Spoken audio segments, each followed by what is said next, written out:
Boa noite a você, ouvinte. Seja bem-vindo ao mais novo VerdeCast, um informativo do programa Escola Verde, focado em conteúdos sobre meio ambiente, preservação e desenvolvimento sustentável.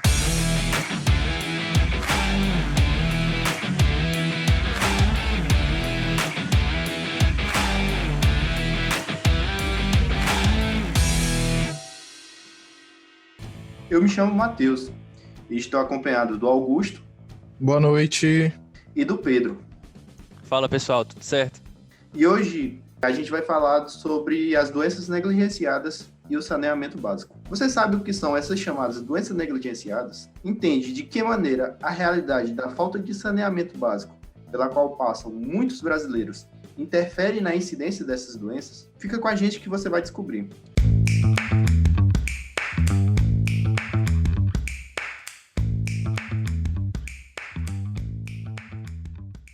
Para tratar desse assunto, convidamos também o professor doutor César Augusto da Silva. Ele que é graduado em Ciências Biomédicas pela Federal do Rio Grande do Norte, com mestrado em Bioquímica pela Federal do Pernambuco e doutorado na área de Biotecnologia pela própria UFPE.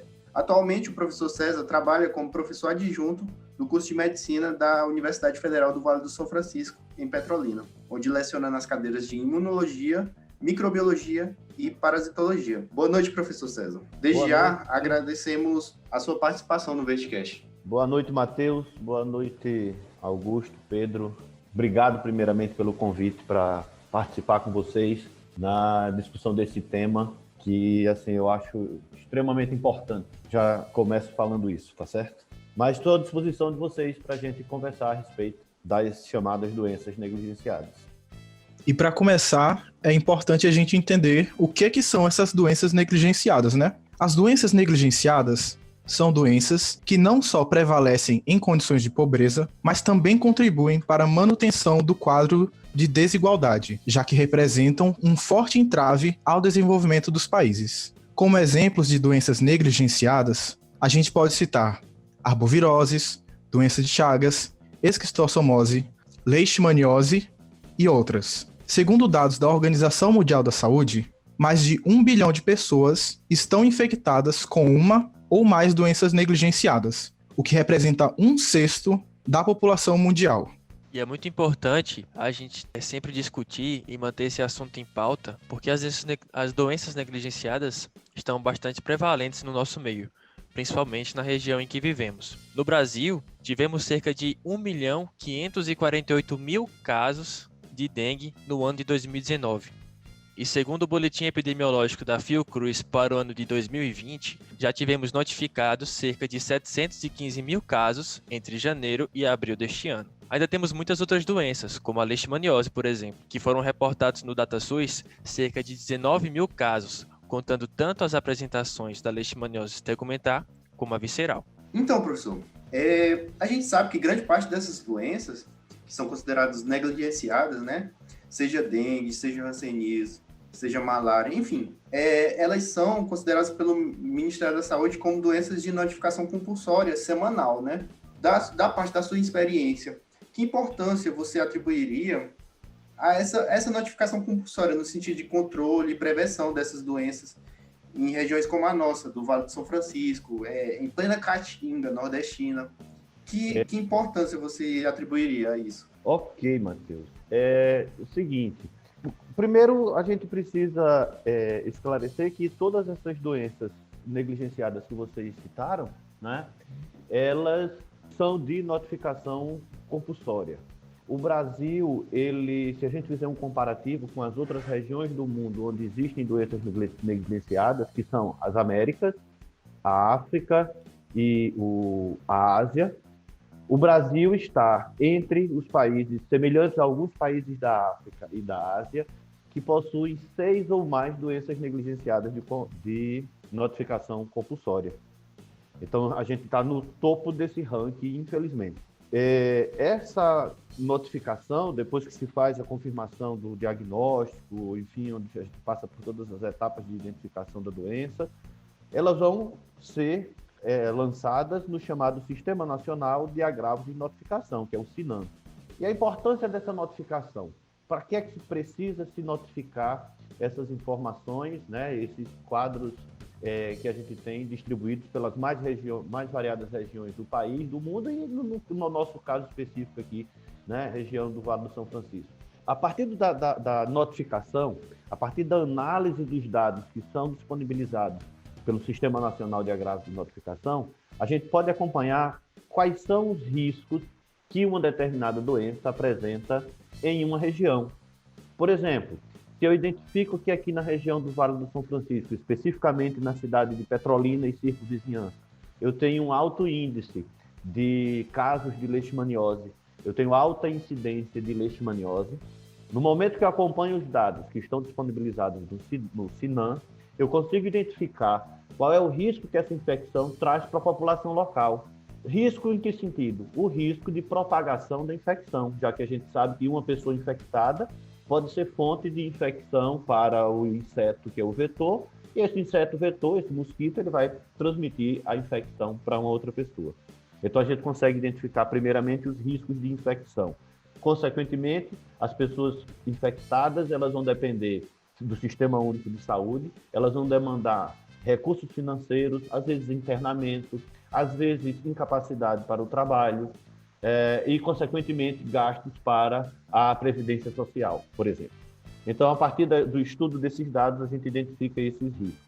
A gente também pode, a partir disso, identificar a dinâmica dessas doenças ao longo do tempo. Ou seja, como é que essa doença se comporta, vamos falar de um ano, de janeiro até dezembro.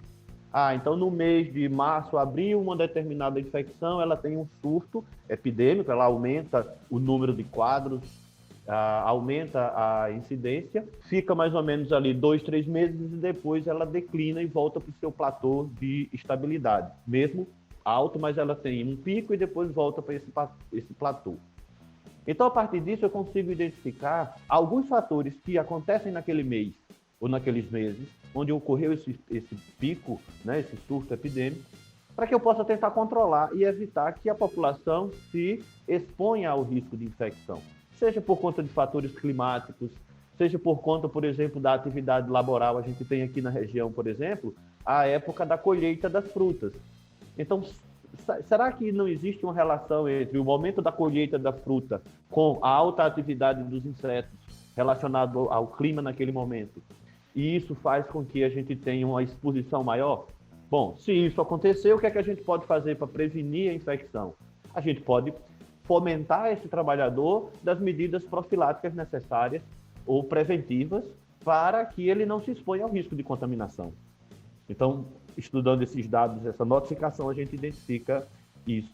Consequentemente, a gente vai identificar número de casos novos, né? A incidência, como é que ela se comporta ao longo do tempo, e o mais importante disso, como eu falei, é estabelecer medidas de prevenção para que a gente possa obter o controle da propagação dessas doenças de forma geral. Eu citei a leishmaniose, mas todas as outras elas têm a importância é a mesma para todas. Professor, pegando um pouco desse gancho aí que o senhor falou em relação à importância dos dados para o controle de incidência, para a gente verificar quais os períodos que a gente tem esses picos maiores e onde a gente pode atuar mais incisivamente na questão da prevenção das doenças, o senhor acha que, devido à falta de estrutura que todos sabemos dos nossos setores públicos, existe falha na notificação? O senhor acha que ainda, mesmo com a quantidade de casos sendo bastante alta, o senhor acha que ainda é mais alta a subnotificação no Brasil? O que é que o senhor pode passar da sua experiência para a gente sobre isso? Bom, a primeira coisa é que a gente tem os dados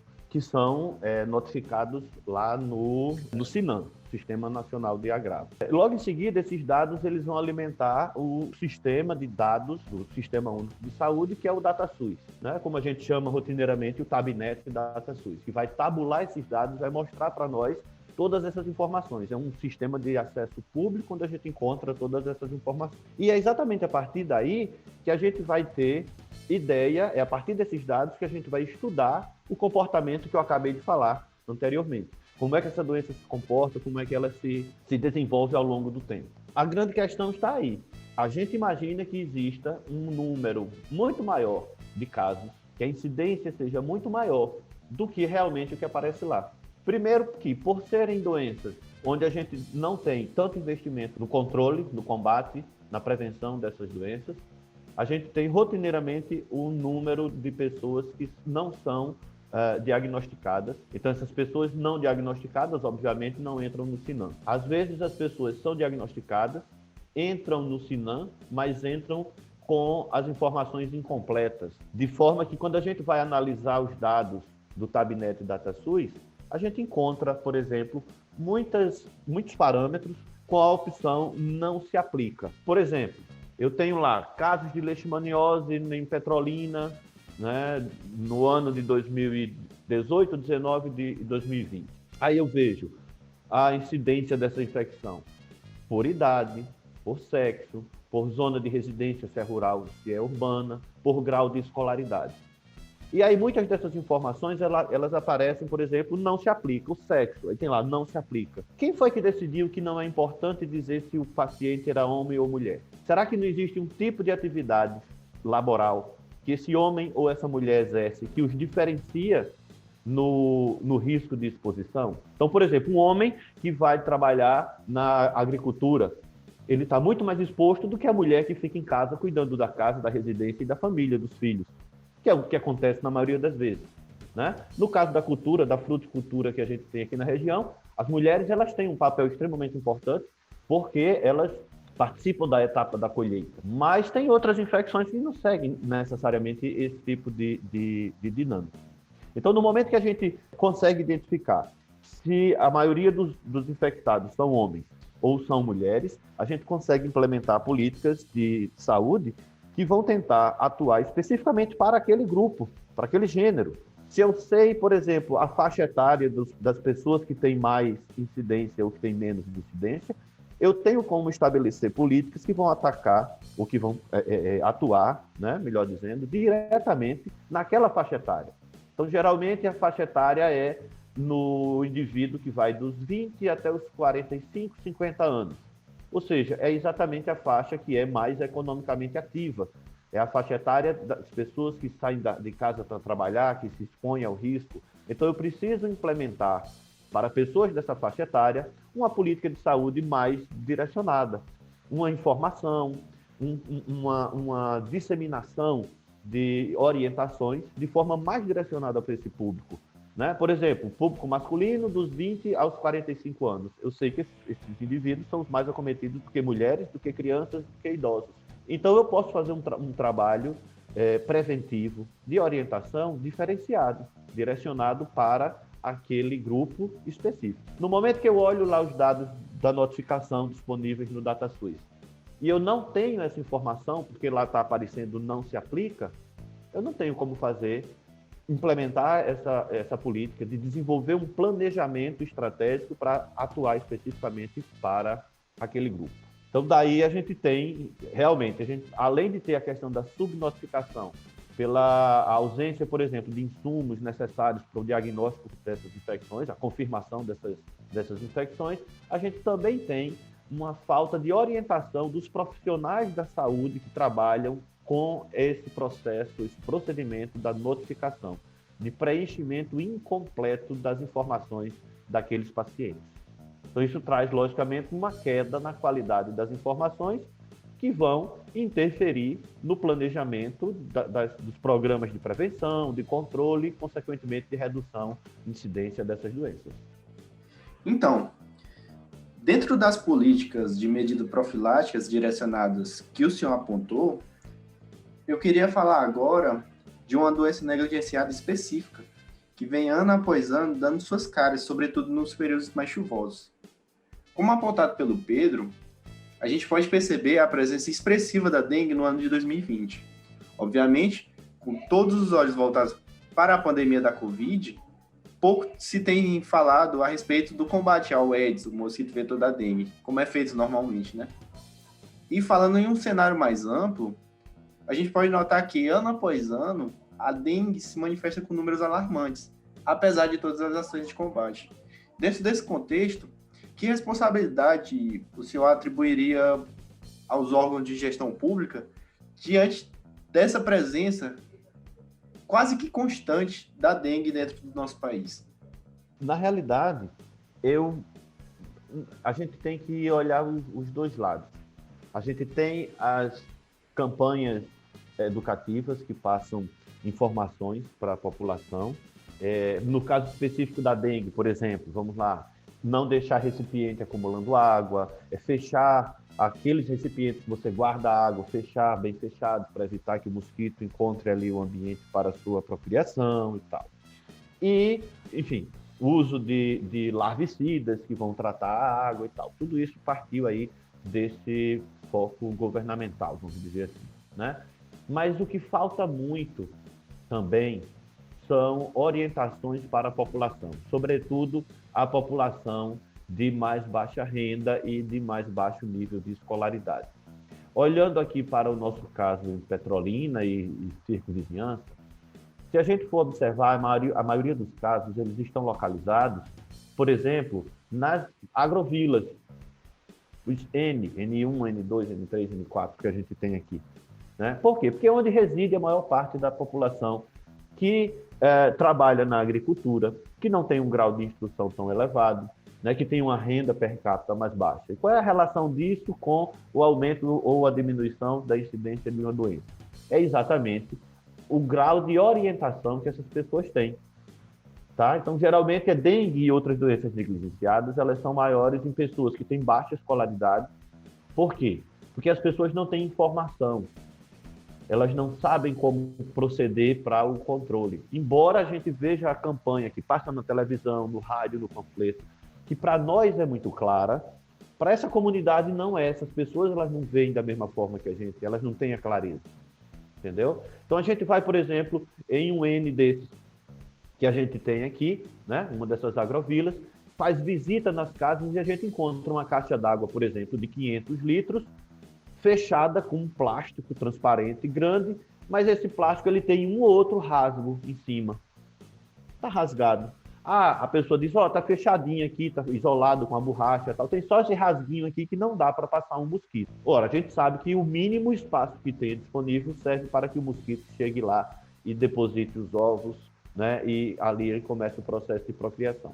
Então, falta muito disso da conscientização das pessoas com relação ao controle, como implementar essas medidas de controle, né? E isso a gente só vai saber aí, por exemplo, o papel das instituições de ensino nesse controle é fundamental, porque aí a gente vai ter as instituições de ensino, Univasf e outras instituições que a gente tem na região, o PE, por exemplo, atuando em projetos que cheguem na comunidade, que orientem, que busquem informações, que levem informações, né? Você vai lá, faz uma pesquisa inicialmente, identifica o que é que aquela comunidade precisa, depois você retorna e faz essa intervenção para tentar chegar junto daquela população. Voltando para o lado governamental. Se as pessoas tivessem nas suas residências água tratada, distribuída pelas companhias de água, isso aí em todos os estados, não só no nosso caso aqui. Se a pessoa tivesse água tratada em casa, distribuído pelas companhias, que fossem para um reservatório, que chegassem por tubulações nos bairros, daquelas tubulações chegassem na caixa d'água de cada residência, as pessoas não precisavam acumular água em casa, de forma aleatória, possibilitando o ambiente para a criação, no caso da dengue, do mosquito vetor. Então a gente tem esses dois lados, tanto o lado governamental, que não investe nessa questão, né, seja nesse caso específico da qualidade da água e do fornecimento de água, mas tem também, por exemplo, a questão do saneamento básico. É exatamente por isso que a dengue é considerada, assim como leishmaniose, hanseníase e tuberculose, uma doença negligenciada, exatamente porque é uma doença que é predominantemente endêmica em áreas onde a gente tem pobreza, onde a gente tem exclusão social e onde os programas de prevenção e controle, na grande maioria das vezes, não são efetivos. E não são efetivos por isso, por falta de acessibilidade dessa população. Como eu falei, eu estou vendo a orientação, eu estou vendo lá o filmezinho que mostra como prevenir a doença, e eu entendo. Mas aquelas pessoas que não têm um grau de instrução tão elevado, muitas vezes não conseguem identificar o X da questão que precisa realmente ser o foco daquela campanha. Mais ou menos por aí.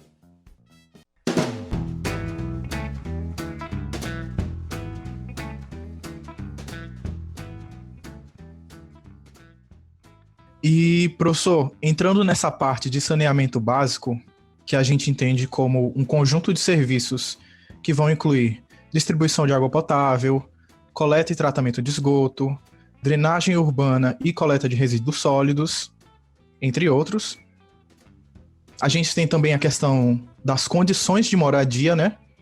E tudo isso influencia diretamente no bem-estar e na saúde da população. Aqui no Nordeste, uma grande parte da população vive em casas de taipa e não tem acesso à água. Dito isso, como que podemos relacionar essas condições de acesso ao saneamento básico e condições de moradia com a incidência de protozooses e verminoses como chagas e esquistossomose? Bom, de forma geral, na sua pergunta você já colocou o início da minha resposta. O que é que a gente tem? A gente tem um crescimento desordenado das cidades, até mesmo de cidades pequenas, tá certo? Esse crescimento desordenado significa o quê? Uma palavra que está tão na moda hoje, aglomeração. Pessoas que vivem juntas em um grande aglomerado, um grande conglomerado, que moram em palafitas, né, que são feitas de papelão, de madeira, com papelão, com plástico, onde passa um esgoto lá embaixo, falando isso nas cidades que são ribeirinhas ou que são no litoral, né? A gente tem pessoas que vivem em casa de taipa, porque não tem condições de construir uma casa de alvenaria, tá? Nesses ambientes, né, que a gente tem muito comum nas cidades do interior, mas que também nas grandes cidades a gente tem esses aglomerados devido ao crescimento desordenado das cidades, a gente forma o que se chama de cinturão de pobreza. E o que é que caracteriza esse ambiente? É a falta de saneamento, a coleta de lixo que não existe e também não existe água tratada. E por que não existe? Porque esses aglomerados, eles não são reconhecidos pelo poder público como uma parte da cidade. Então ali não passa o caminhão da coleta de lixo, ali não vai a água da companhia de tratamento daquele município. E qual é a relação que existe entre isso e o desenvolvimento de doenças negligenciadas, verminoses e, enfim, esse grupo todo de infecções parasitárias, infecciosas, né, que a gente tem nessas regiões? É o contato direto. As pessoas estão ali diretamente em contato com a fonte de infecção. Qual é a fonte de infecção? Aquela água do esgoto, os insetos que crescem ali, o lixo que se acumula ali, que serve de criadouro e local de reprodução para os insetos. Os insetos vêm daquele lixo, vêm daquele esgoto e vão para dentro do barraco onde o cidadão mora, circulam nos utensílios de casa, nos objetos que a criança, por exemplo, brinca e põe na boca. A água é consumida muitas vezes diretamente dos córregos, às vezes com um certo tratamento, mas que não é efetivo, né? Por exemplo, as pessoas vão ferver a água, mas não ferve a água na temperatura que é necessário, no tempo que é necessário para que mate essas formas responsáveis pelos parasitas, tá certo? Então isso faz com que esse ambiente insalubre onde a pessoa vive faz com que a gente tenha uma ligação direta entre o aumento das doenças negligenciadas, o aumento da incidência de verminoses de forma geral, né? E doenças infecto-contagiosas de forma geral. Se a gente for lembrar, falando do lixo especificamente, né, já que eu citei alguma coisa a respeito de lixo, a gente tem, por exemplo, a proibição para descartar lixo a céu aberto, os chamados lixões. Você sabe que essa proibição, eu andei dando uma pesquisada, ela foi feita a primeira vez em 1954. Depois foi reforçada em 1981 e em 1988. A Câmara dos Deputados, né, elas votaram leis que proibia o descarte de lixo a céu aberto. Só que isso nunca foi posto em prática. O que é que acontece? Em 2010 é criada a Política Nacional de Resíduos Sólidos, que determina que todos os municípios do país têm que dar um destino correto para o seu lixo. Ou seja, através dos aterros sanitários, das usinas de reciclagem de material reciclável, do reaproveitamento desse material, né? O tratamento do chorume para que ele não seja despejado no solo, contaminando o solo, ele corra para o rio e contamine o rio. Isso foi lá em 2010. O que é que acontece? Essa lei foi votada, foi aprovada pela Câmara dos Deputados, a Câmara Federal, e ela estabelecia o prazo de 2014 para que todos os municípios tivessem esse plano instalado. Chega 2015 e esse plano não é instalado. Mais de 60% das cidades brasileiras ainda têm hoje resíduos a céu aberto, ou seja, lixões. Então, lá em 2015, a lei ampliou o prazo e prorrogou para 2021. Não sei se vocês escutaram recentemente, esses últimos 2, 3 dias aí nos jornais, que a Câmara dos Deputados está querendo prorrogar, antes de chegar a 21, já está querendo prorrogar, se não me engano, para 24 ou 25. Exatamente por quê? Porque eles dizem que os municípios não têm condições de assumir com esse encargo, mas o governo federal teria que estar lá junto, dando suporte para o município, para que o município pudesse colocar em prática esse plano de resíduos sólidos, esse Plano Nacional de Resíduos Sólidos, e que, consequentemente, iria diminuir a insalubridade do ambiente onde a gente tem, principalmente, o aglomerado de pessoas de mais baixa renda, sem condições adequadas de sobrevivência, de moradia e tal. Muito interessante, professor, porque isso meio que entra em uma próxima pergunta nossa, porque essa parte final do lixo que o senhor comentou, eu de fato estava sabendo também com essa questão, e a gente percebe que existem, principalmente em países desenvolvidos, exemplos de cidades sustentáveis, cidades verdes, por assim dizer, que fazem a coleta de lixo de maneira correta, possuem aterro sanitário, coleta seletiva, né? Sim. Tudo isso. Porém, em uma realidade que uma parte da nossa população vive, né, com o crescimento desordenado da cidade, como o senhor falou, né, verdadeiras aglomerações nas periferias, torna-se muito difícil, né, a implementação desse desenvolvimento sustentável. Na realidade, essa condição insalubre onde essa população vive, seja por conta do lixo, do saneamento, seja por conta da qualidade da água que é consumida, né?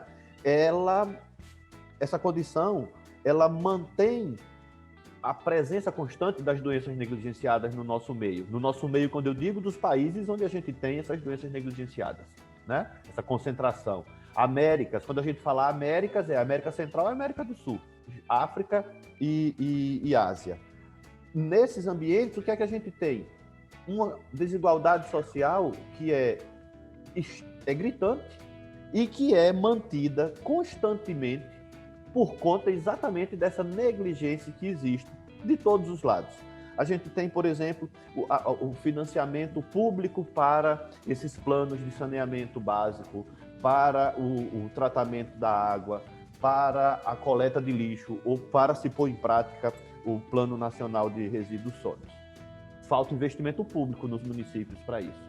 A gente sabe que tem município extremamente pobre que não tem condições de arcar com essa despesa. Então teriam que vir instâncias maiores, estados e governo federal, para tentar diminuir essa diferença econômica que existe entre tantos municípios. E aí vem uma outra coisa que a gente não falou, mas que também contribui para essa desigualdade social e para que a gente tenha a manutenção dessas doenças negligenciadas no nosso meio, né? Que é também a razão pela qual elas são denominadas assim, e o adjetivo negligenciado vem exatamente disso, é a falta de interesse econômico de empresas farmacêuticas. As empresas farmacêuticas, elas não enxergam na produção em grande quantidade de remédio para parasitose intestinal, remédio para malária, remédio para chagas, um retorno econômico tão importante. São populações pobres, que têm, na grande maioria, essas infecções, que vão receber essa medicação e esse tratamento do Sistema Único de Saúde, portanto, para a população é de graça, e o governo tem que comprar a baixo custo.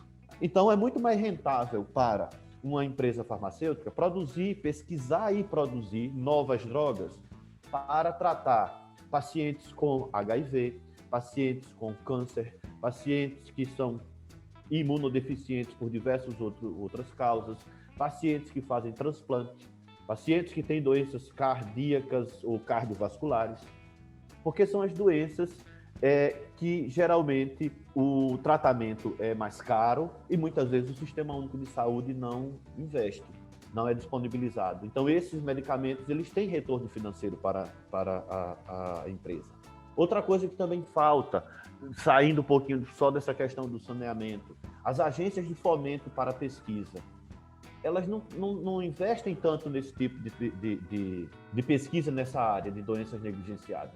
Pra você ter ideia, nós estamos em 2020, eu era estudante de mestrado ou doutorado, não me lembro, mas era 2009. Não, desculpa, era 2002. Saiu um edital exclusivo para doenças negligenciadas, um edital do CNPq exclusivo para doenças negligenciadas, né? Para se fazer pesquisa para tuberculose, hanseníase, malária, chagas, esquistossomose e tantas outras. De lá para cá, a gente tem um edital, tem os editais das agências de fomento que abrem uma concorrência ampla para todo pesquisador e para todas as áreas. Então é uma concorrência desigual, porque a gente tem pesquisas que são extremamente evoluídas em outras áreas, enquanto que nas doenças negligenciadas a coisa caminha a passos ainda muito estreitinhos. Então é uma concorrência que é desleal. Então, isso precisa ser revisto pelas agências de fomento, pelo menos na minha opinião. A gente está em 2020 e a gente fala ainda da falta de tecnologia na saúde para tratar a doença negligenciada. Quando eu digo falta de tecnologia, é exatamente isso. Falta pesquisa para descobrir novas drogas para tratar a malária, para tratar chagas, para tratar a esquistossomose. A gente tem falta de investimento para a produção de vacinas para essas doenças, ou propriamente para o controle, teste diagnóstico, controle, enfim. Então, falta tecnologia, falta investimento público em grande escala para que a gente tenha uma melhora na qualidade dessa relação homem-doença negligenciada e, consequentemente, o homem vencendo toda essa situação. Uma coisa que a gente ouve falar o tempo todo é de desenvolvimento sustentável, mas a gente sabe que não existe sustentabilidade quando a população não tem condições de vida dignas. Quase metade da população em condição de pobreza extrema, ela está no Nordeste e também é o lugar que lidera os índices de doenças negligenciadas. Então, professor, baseado nos estudos que você já desenvolveu, que ações se mostraram efetivas para atenuar esses problemas nas condições de saúde da população? Olha, na realidade, o que a gente pode identificar é que, se você for fazer uma análise lá dos anos 2000, 95 para 2018, 2019, a gente tem uma redução dessas doenças negligenciadas. Tem uma redução, a gente não pode dizer que não tem. No entanto, quando a gente chega na região Nordeste, isso falando de Brasil geral, tá certo? Quando a gente chega na região Norte e Nordeste, a gente vê que reduziu a incidência de leishmaniose, de hanseníase, de tuberculose. Mas as cidades onde aparecem os maiores índices de casos, a maior incidência de casos dessas infecções estão exatamente no Norte e no Nordeste. E essas médias nessas cidades, né, nesse período aí de 20 anos, mais ou menos, em algumas situações, elas são superiores à média nacional. Então, a gente fica feliz porque diminuiu, mas a gente fica extremamente preocupado porque a gente olha para uma cidade do Nordeste que tem um número maior, uma média maior do que o Brasil como um todo. Para a gente, só isso estou falando para a gente localizar a desigualdade social como é gritante nesse nosso país. Quando a gente olha determinada região, você tem uma qualidade de vida melhor, você tem uma estrutura da população oferecida para a população que é bem melhor, né? E outras não têm, as outras não têm acesso nem a um posto de saúde. Então, não vou especificar quais foram essas campanhas, mas provavelmente a gente teve nesse período campanhas que são educativas, que vão orientar a população. A gente tem campanhas de prevenção que vão nas comunidades fazer, por exemplo, a pesquisa dos parasitas, a pesquisa dos vetores, eliminar esses vetores, capturar esses vetores, tudo isso contribui para diminuir a infecção. A gente tem uma disseminação hoje maior dos serviços de saúde pública, do serviço do SUS, do que a gente tinha há 15, 20 anos. Então, isso também facilita o acesso da população a esses serviços e, consequentemente, a gente tem uma melhora na qualidade de vida das pessoas, não no sentido da moradia, mas no tratamento que aquela pessoa recebe. Uma pessoa que há 20 anos não tinha um posto de saúde próximo à sua casa, hoje tem. Que não tinha tratamento, hoje tem. Então, a pessoa vai no posto, faz o tratamento, faz o diagnóstico, né? Faz o diagnóstico e o tratamento subsequente, e com isso a gente tem uma recuperação dessa pessoa que volta para o seu ambiente de trabalho, que, enfim, volta a ter sua vida normal. Mas mesmo com todos esses avanços, a gente tem ainda uma permanência dessas doenças, lógico, que são menores do que se a gente for comparar com 20, 25 anos passados, mas que ainda é permanente e que ainda em algumas cidades, como eu citei, Nordeste e Norte, são maiores que a média nacional.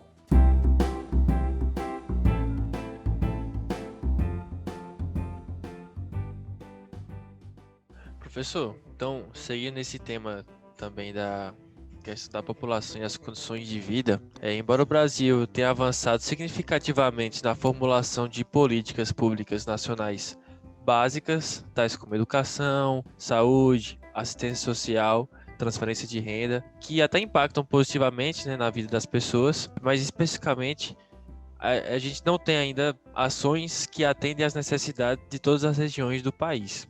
Apesar disso, o Brasil continua sendo um palco de inúmeras violações de direitos humanos de crianças e de adolescentes. E no Nordeste, em especial a região do semiárido, vivem cerca de 13 milhões de crianças, das quais 60% são pobres.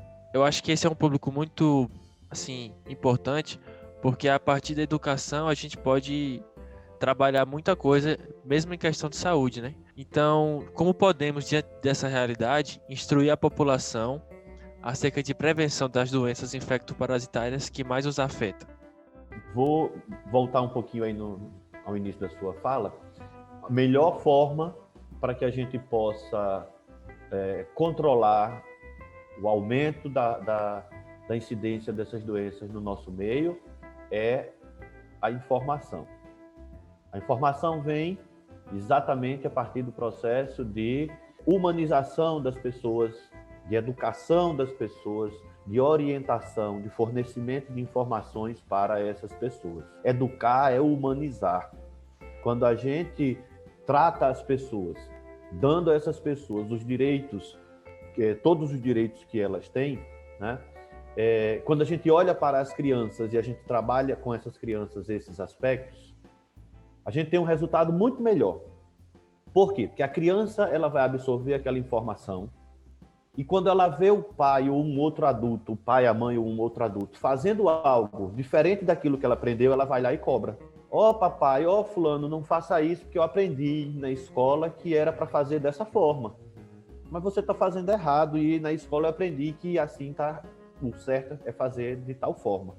E aí, chegando agora mais para como a gente combater. É aquela história, né? Principalmente no interior do Nordeste, lá na minha cidade, né? Minha cidade no Rio Grande do Norte, Parnamirim, a gente, quando era criança, adolescente, falava assim, como é que se pega essa doença? Não sei se vocês já ouviram isso, acredito que já devem ter escutado. Como é que se pega essa doença? Quando a gente fala isso, a gente está querendo saber como é que se transmite essa doença. Se a gente não sabe, se a população não sabe como é que se pega determinada doença, essa população também não sabe como é que se previne ou como é que não se pega. Então a informação é a coisa mais importante, a educação é a coisa mais importante passar para essas pessoas, desde as crianças, no início da escola, que vão logicamente absorvendo muito mais do que o adulto, até o próprio adulto, né? Então a educação, a informação é a base para que a gente consiga melhorar tudo isso. Eu acredito que somente dessa forma a gente consegue quebrar a cadeia de transmissão dessas doenças, né? E quando eu falo somente dessa forma é educação, orientação da população, escola, né, qualidade de vida. Qualidade de vida inclui saneamento, tratamento dos resíduos sólidos, fornecimento de água de qualidade para a população, moradia adequada para essa população. Tudo isso junto vai fazer com que cada indivíduo sozinho consiga melhorar a sua casa, consegue olhar para o seu lado e o coletivo todo vai ganhando, porque todo mundo trabalhando, cada um no seu, vai fazer esse conjunto se sobressair. A gente sabe também, as universidades, elas são um ponto importante de desenvolvimento em todas as regiões que elas estão inseridas, né? Uhum. E o tripé que envolve a universidade pública no Brasil é a pesquisa, o ensino e a extensão. E principalmente dentro da extensão, nesse contexto, a gente consegue melhorar a qualidade de vida de muitas pessoas por meio de ações e projetos que são possíveis de ser feitos. Então, nesse contexto, como você enxerga o papel das universidades públicas, em específico a Univasf, para agir sobre essas questões? Primeiro, você falou do tripé ensino, pesquisa e extensão. Isso é o que nos diferencia enquanto instituição pública. A gente tem esse compromisso e, além do compromisso, a gente tem obrigação. A obrigação das universidades é essa, ensino, pesquisa e extensão. Então, vamos começar lá no ensino. Você está na sala de aula. Eu vou, por exemplo, na minha aula de parasitologia, falar sobre ameba, giardia. E aí eu vou falar aquela coisa toda do ciclo de vida, da doença, do sintoma, tal. Você aprendeu, sabe qual é a droga que vai utilizar para tratar aquele paciente. Depois você vai começar a trabalhar lá no posto de saúde, na clínica, no hospital e tal. Em determinadas situações, quando a gente vai chegando na periferia da cidade, quando a gente vai atendendo pacientes na periferia da cidade, naqueles locais mais distantes, onde o acesso é mais difícil para as pessoas, onde a infraestrutura não é adequada para a moradia das pessoas, sempre vai ter aquele público que vai ser frequente naquele postinho. Vai ser seu cliente, seu amigo, vamos dizer assim. Vai estar sempre lá. Ô, doutor fulano, como é que você está?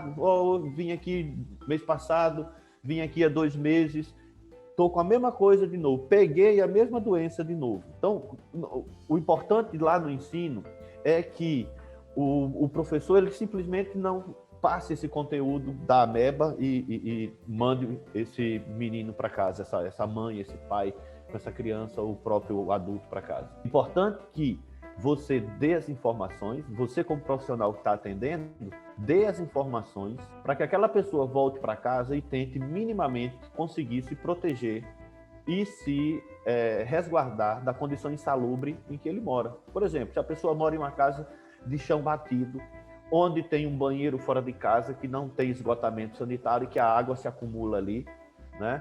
Onde não tem uma fossa séptica, ou tem a fossa séptica, mas ela tem fácil acesso para ficar com derramamento, com vazamento, com esgoto a céu aberto.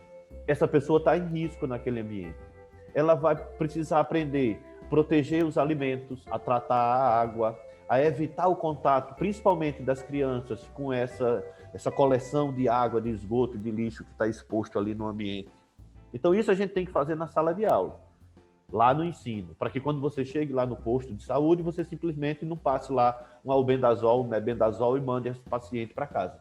A gente tem que também desenvolver nessa comunidade atividades que mostrem para a gente a realidade local, como é a realidade daquela comunidade que está ali na minha vizinhança. O que é que existe de doença negligenciada, que é o nosso foco aqui? Quais são as doenças negligenciadas que a gente tem aqui? Quais são as parasitoses que a gente tem aqui? Então, a gente precisa fazer pesquisa naquela área. A gente precisa identificar o que é que tem naquela área, quais os fatores associados que contribuem para que aquelas doenças permaneçam ali naquela área, ou para que elas surjam em uma determinada comunidade, para que só a partir disso a gente consiga fazer, talvez, o papel mais importante da universidade, que é voltar para a sociedade e devolver para ela todos os benefícios que quem está na universidade adquiriu e quem não está, não conseguiu. É voltar para a comunidade e fazer essa atividade educativa, essa atividade de orientação, mostrar para essa comunidade como é que ela pode se proteger, como é que ela pode se resguardar, Isso é obrigação nossa. Então, o ensino, a pesquisa e extensão, eles têm que trabalhar juntos.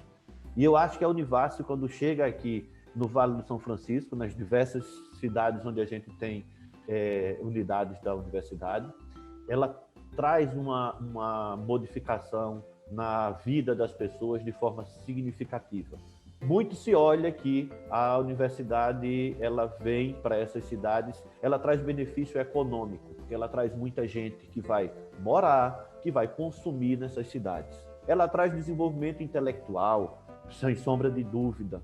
Por quê? Porque tem muita gente do meio acadêmico que começa a conversar, a discutir com as pessoas que não fazem parte do meio e que vão trocando experiências, aquela troca de informações, troca de saberes, né? O popular com o universitário.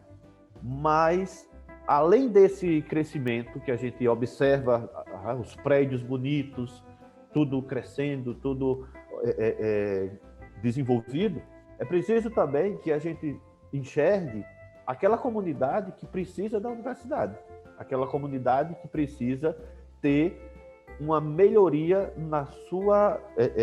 no seu entorno, na sua qualidade de vida, eliminando a insalubridade das pessoas que vivem naquele ambiente. Eu estou falando isso direcionado para as doenças negligenciadas.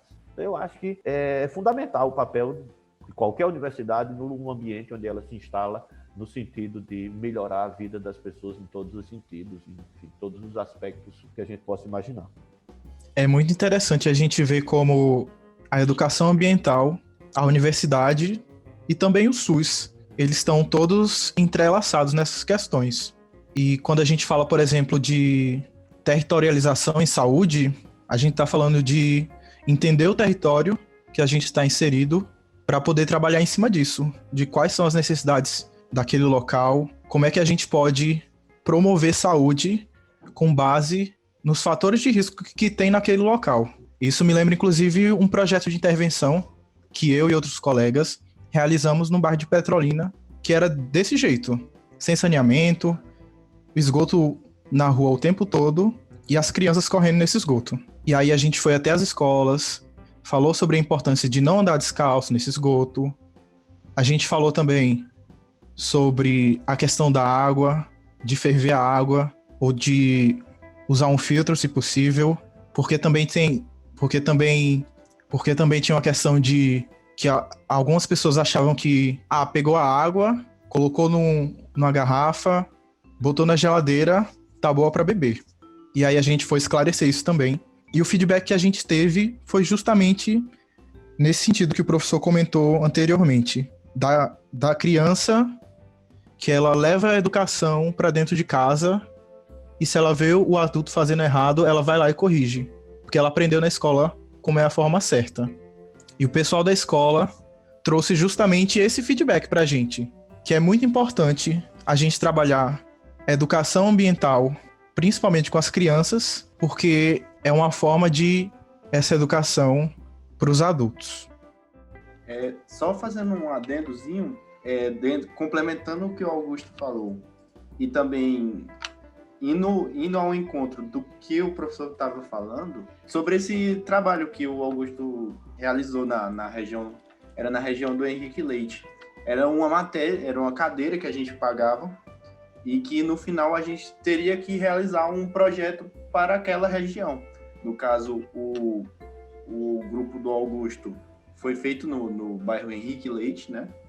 No caso, o meu grupo foi no bairro Pedra Linda. A gente sabe, para quem não é de Petrolina, a gente sabe que são bairros afastados da região, são bairros que a gente consegue perceber algumas carências neles, né? E é bem no ponto que o professor falou, da universidade, do que nos diferencia enquanto universidade pública, que é justamente o nosso papel social para com a sociedade, não apenas econômico, mas dentro de todo uma estrutura mais complexa, dentro de pesquisa, dentro de ensino, dentro de extensão. Então, só fazendo esse ponto para complementar a discussão. E também nesse sentido aí, é muito importante a gente entender o contexto da Univasf, principalmente aqui do campus sede do centro de Petrolina, que a maioria dos cursos ofertados são da área de saúde, né? Então, a oportunidade que a gente tem é muito grande Essa matéria que a gente pagou foi no primeiro período de medicina. Também tem esse projeto que a gente participa, o projeto Escola Verde, que também faz bastante ações e distribui formação e muitas outras coisas para a população em geral. E é muito bom ver a universidade cumprindo seu papel, principalmente no meio que a gente está inserido, e também é muito importante fazer parte e trabalhar por esse propósito maior de devolver à sociedade todo o investimento que ela mesma faz nas universidades públicas. Você falou aí e me chamou a atenção a questão do Henrique Leite. Assim, é primordial que a gente tenha o retorno. Quem paga a nossa vida acadêmica universitária é a sociedade. É a sociedade que não tem acesso também. Todo mundo paga. Mas quem é penalizado, ou quem é mais penalizado, são exatamente aquelas pessoas que não têm acesso à universidade. Então a gente precisa devolver para essa sociedade como um todo esse benefício que a gente tem de estar estudando sem pagar, de ter uma estrutura, enfim, as mais diversas dificuldades que as instituições públicas enfrentam, mas a gente tem uma estrutura organizada. Tem os servidores com seus salários, com seus direitos, com tudo garantido. A gente tem que devolver para a sociedade isso, né? Isso é primordial. E aí você falou aí do Henrique Leite. Eu moro vizinho ao bairro Henrique Leite. E no finalzinho de agosto do ano passado, estava finalizando um trabalho em uma dessas unidades de creches que a gente tem aqui no município, não só aqui no Henrique Leite, mas de mais uma outra lá mais no centro. Essas creches, elas atendem crianças que vão de 6 meses até 12 anos, 10, 12 anos, mais ou menos. Você imagine uma unidade de creche como essa, onde você faz uma avaliação de parasitológico de fezes, as coisas mais simples do mundo de fazer, e você encontra cerca de 70% de crianças de 6 meses a 10 anos de idade com pelo menos giardia e ameba, juntas ou cada uma separada. Isso é a água, minha gente. Isso é a condição de insalubridade onde essa população vive. Então, tudo isso tem que ser mudado. Além das situações que a gente já comentou, que vocês também destacaram, um outro papel importante nosso é cobrar das estruturas governamentais, é apresentar, nós temos essas informações. E aí, o que é que o órgão, o que é que o governo, de forma geral, né, não me dirigindo a A ou B, mas o que é que as esferas governamentais vão fazer para controlar isso aqui? Ou essa população só vai receber a visita do órgão governamental agora, nas vésperas do dia 15 de novembro. Lá em 2009, nós participamos, eu e mais 3 colegas da Univasf, professora Virgínia, professor Marcelo e o professor Darlindo, que são do Colegiado de Psicologia. A gente participou de um programa chamado Save the Children, que era financiado pela Fundação Abrinq. E foi feito um estudo, né, um levantamento em vários municípios do sertão do estado de Pernambuco. A grande maioria esmagadora dos municípios não tem água tratada para aquela população que foi atendida pelo programa. Não tem esgoto, não tem saneamento básico naquelas comunidades que foram trabalhadas pelo programa. Então, como é que a gente pode imaginar em controlar verminose, uma simples giardia, se essas condições são tão inadequadas, tão insalubres? Não tem como. Não tem informação, não tem orientação que chegue para a população que seja suficiente para controlar.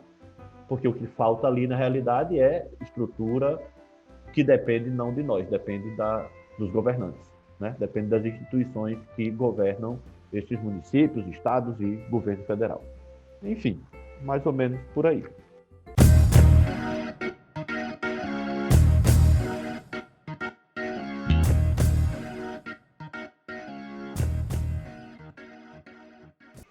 Então, encerramos aqui nosso podcast. Agradecemos mais uma vez ao professor César pela participação e a disponibilidade em estar compartilhando o seu conhecimento com a gente, né? Com todo mundo que está ouvindo. Alguma consideração final, professor? Bom, Matheus, Pedro e Augusto, o que eu queria deixar aí era dizer, reforçar na realidade, né? a importância do nosso trabalho em conjunto, trabalho nosso, professor, estudante e comunidade como um todo. Para a gente barrar, a gente quebrar a cadeia de transmissão dessas doenças negligenciadas, a gente pôde ver nessa rápida conversa que ela depende de N fatores. Então, eu acho que a gente precisa se conscientizar, enquanto profissionais que estamos nos formando, né, ou que já somos formados, e a gente precisa conscientizar a população a respeito dessas situações. A gente precisa mostrar orientação de como combater essas infecções, como prevenir essas infecções. A gente precisa cobrar o investimento para a infraestrutura, para tratamento de água, tratamento de esgoto, coleta de lixo, moradia adequada, para que as pessoas tenham dignidade no lugar onde vivem e que não sejam vítimas dessas chamadas doenças negligenciadas por conta dessa negligência. Então era isso que eu tinha para dizer. Eu agradeço muito o convite de vocês de participar dessa conversa e fico à disposição. Vocês sabem como me encontrar, né? Torcendo para que esse afastamento da pandemia se resolva o mais rápido possível para a gente poder estar junto novamente. Um abraço para todos que nos escutam aí.